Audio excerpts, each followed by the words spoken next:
Man, what a week, what a month, what a year. If you're anything like me, you're working from home. I got a 3-year-old climbing on my chair, trying to choke me out while I'm crunching numbers on pre-approvals for refinances and purchases. And I'm sure you're probably in the same boat. And I'm getting a lot of questions from people that are trying to get into the market in the next, few months.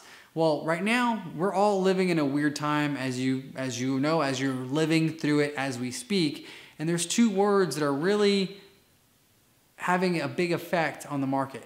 So what's happening right now is that we got such a glut of purchase and refi volume that has been flooded into the market. About 11 trillion to be exact. These are not my figures. These are numbers that I've heard on other different reports. I've read in certain articles. We'll call it $11 trillion. When traditionally the market can only absorb about $2 trillion annually in mortgage volume, right? So we've had almost 5 years of volume crammed into probably the last year or so, and it's causing a big issue. Sprinkle a little COVID-19 virus on top of that, sprinkle a little oil price war happening at the same time with crude in the mid-20s. All these factors create uncertainty and risk. 1, uncertainty. How long are we going to have to shelter in place? And risk. How long are people going to have jobs? We're already seeing an increase in unemployment rates in the first 2 to 3 weeks of all this COVID shelter in place stuff. So uncertainty and risk. What happens when you have risk and people trying to borrow money? You're going to have a supply and demand issue. Because even though the Fed has stepped in to provide liquidity to the market, they're only providing liquidity to the Fannie Mae and Freddie backed loans. And Ginnie Mae is getting no love. Well, who is Ginnie Mae and what do I care? Well, Ginnie Mae provides insurance to all government loan programs. In this case, FHA, VA, and USDA loans.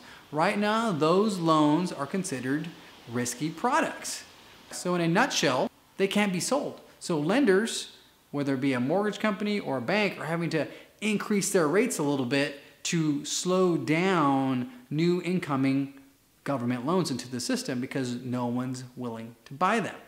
So if investors are willing to pay less for government loans, well, guess what? Those rates on those government products goes out the roof, and they probably charge you quite a bit just to get those elevated mortgage rates.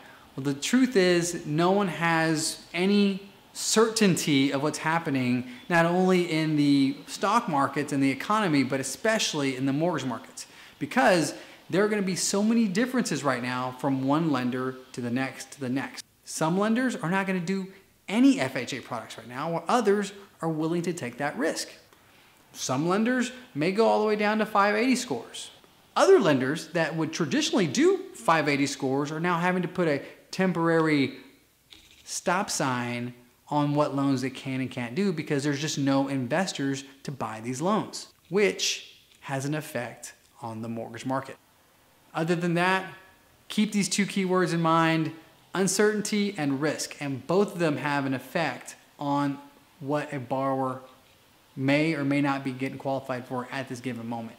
These markets are different. We have a lot of stimulus coming into the market, which has helped stabilizing markets in a range. But as soon as that stimulus starts tapering back, we might see a steady increase in rate. So just be aware, coach your borrowers, coach your buyers, and if you are a buyer, be patient, because if you can't qualify now due to your credit score, you might be able to qualify in the next month or 2 months. We just need to get through this COVID-19 virus and the shelter in place and everybody not working.